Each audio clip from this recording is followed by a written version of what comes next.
मेरे प्यारे बच्चों, बहुत सारा प्यार। मैं आपकी हिंदी अध्यापिका डॉक्टर बेबी शर्मा आज आपके लिए हिंदी गुलमोहर कक्षा 2 की पाठ्य पुस्तक से पहला पाठ प्रार्थना कविता लेकर आई हूँ। इस वीडियो में हम कविता के भावों को समझने का प्रयत्न करेंगे, साथ ही पाठ के पीछे दिए गए अभ्यास एवं प्रश्न उत्तर को मेरे साथ समझकर सुलझाएंगे। अगर आपको मेरा वीडियो अच्छा लगे तो वीडियो को ज़रूर लाइक करें, ज़्यादा से ज़्यादा शेयर करें और चैनल को सब्सक्राइब करें ताकि आप मेरी अगली वीडियो की नोटिफिकेशन सबसे पहले पा सके। सबसे पहला पाठ है प्रार्थना, पेज ऑन 9। प्रार्थना। प्रार्थना किसे कहते हैं? जब भी हम सुबह उठते हैं, ईश्वर के आगे नतमस्तक होते हैं। ईश्वर आस्था का प्रतीक है। नतमस्तक हमारा होना ईश्वर के सामने हमारी आस्था का प्रतीक है।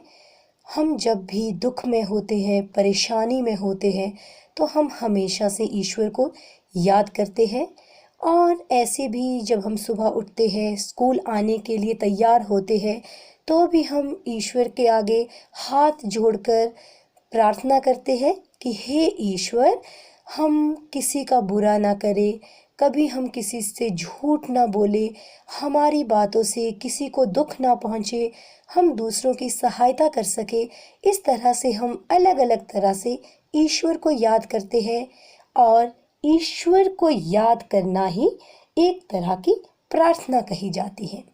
इस कविता में इसी का जिक्र किया गया है, जिसमें बच्चों के द्वारा ईश्वर को याद किया गया है और ईश्वर से प्रार्थना की गई है कि बच्चों के अंदर अच्छे और सकारात्मक गुणों का विकास हो और बच्चों का ईश्वर के प्रति आस्था का जो भाव है वो बना रहे।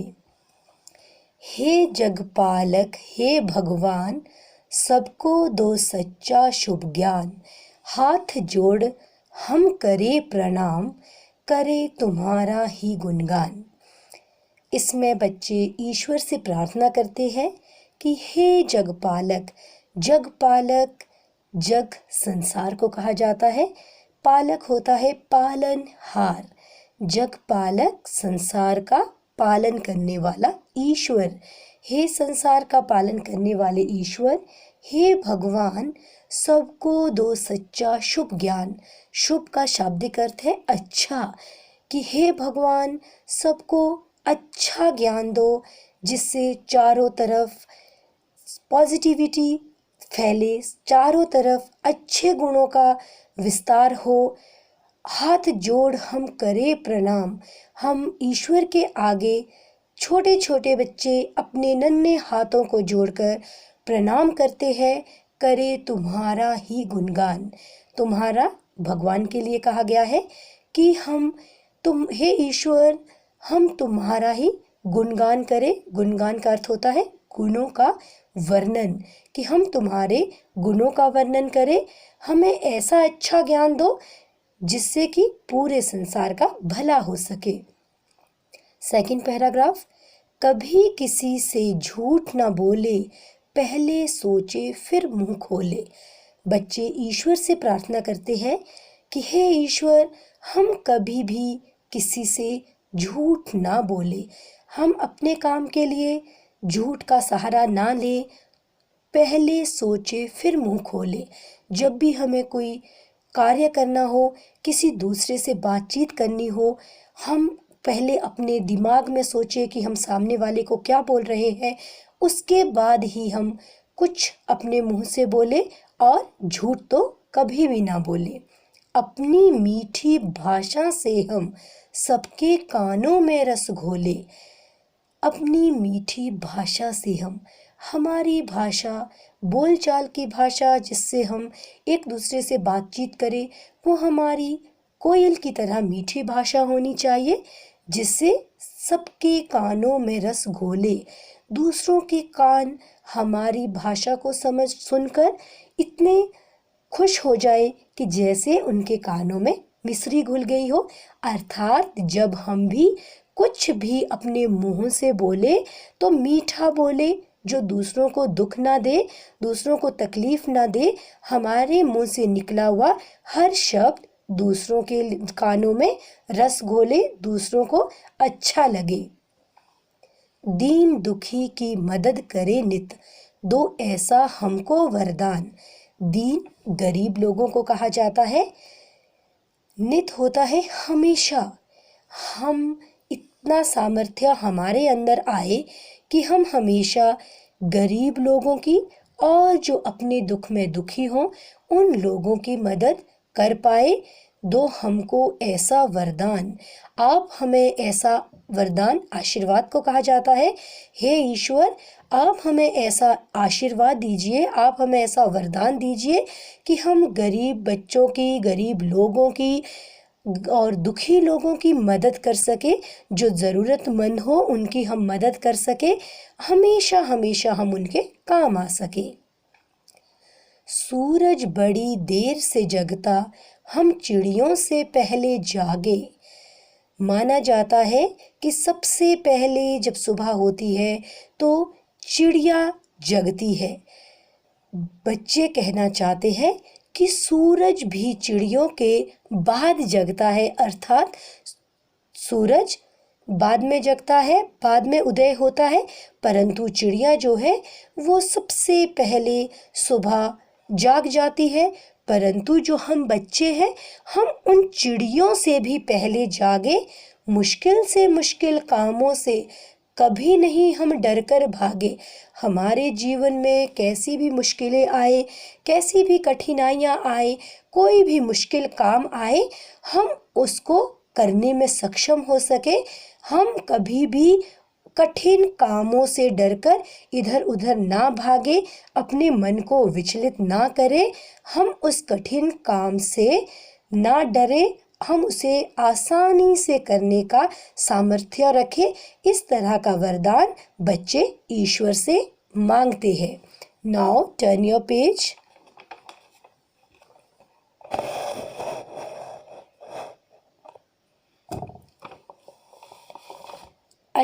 ऐसे अच्छे काम करें हम, सबको हो हम पर अभिमान। हे जगपालक, हे भगवान। बच्चे कहना चाहते हैं कि हे भगवान, हम ऐसे अच्छे काम करें जिससे सबको हम पर अभिमान हो। अभिमान गर्व कहा जाता है। जब भी कोई बच्चा अच्छा काम करता है तो वो अपने गांव, मोहल्ले, प्रदेश और देश का नाम रोशन करता है।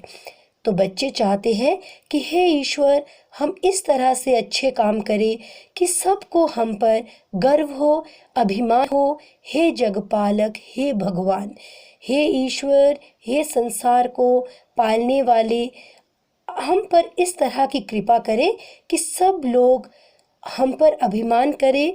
जो भी कार्य हम करें वो संसार को शुभ करने वाला, संसार का भला करने वाला कार्य हमारे द्वारा किया जाए।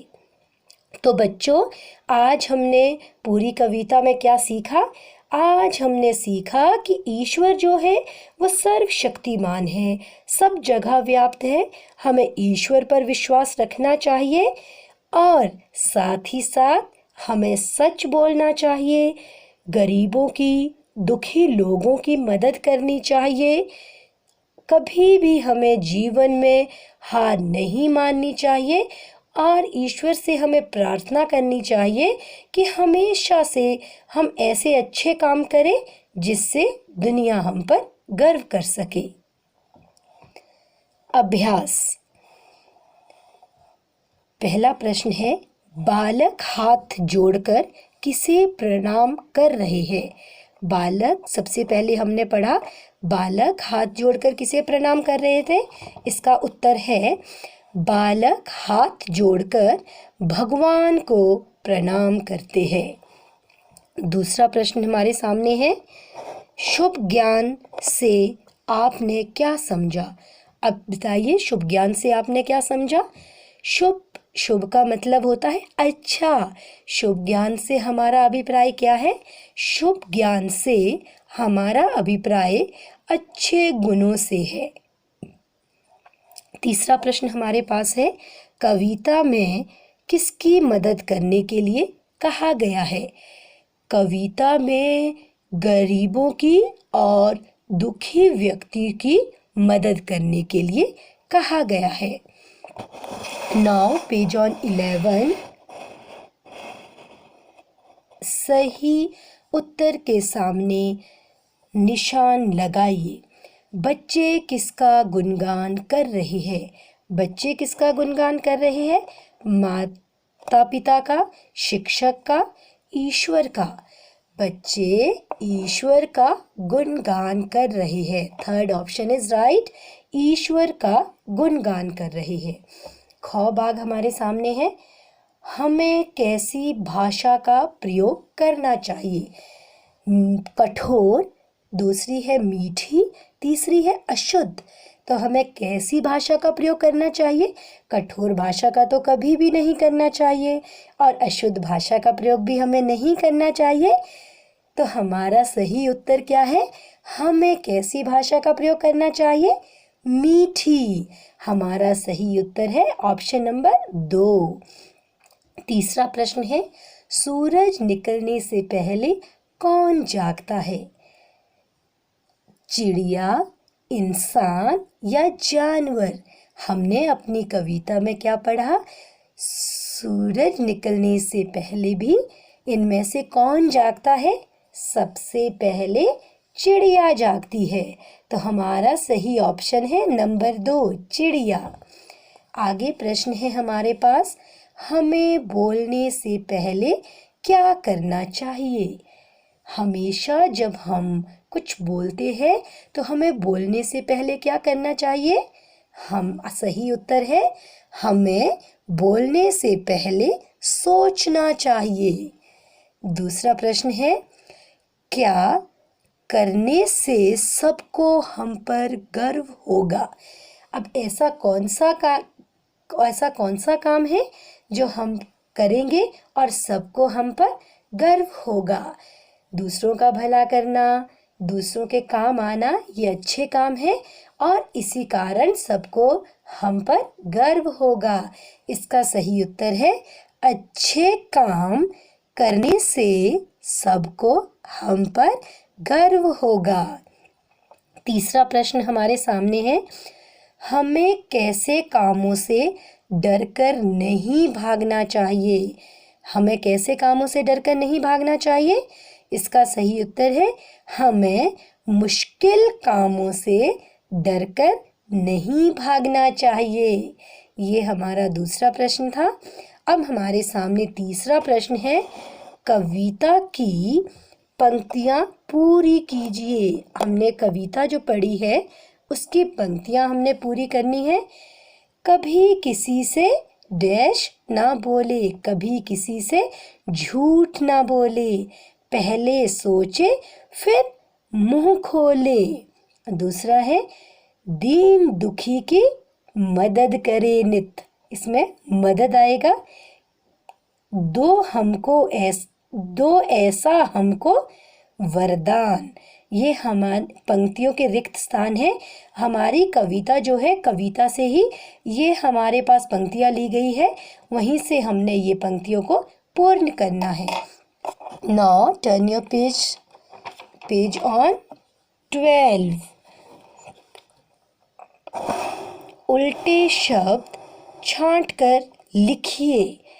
आपके सामने उल्टे शब्द दिए गए हैं, आपको वहीं से उल्टे शब्द छांट कर लिखने हैं। शब्द हमारे पास है अशुभ, झूठ, बुरा और सोना।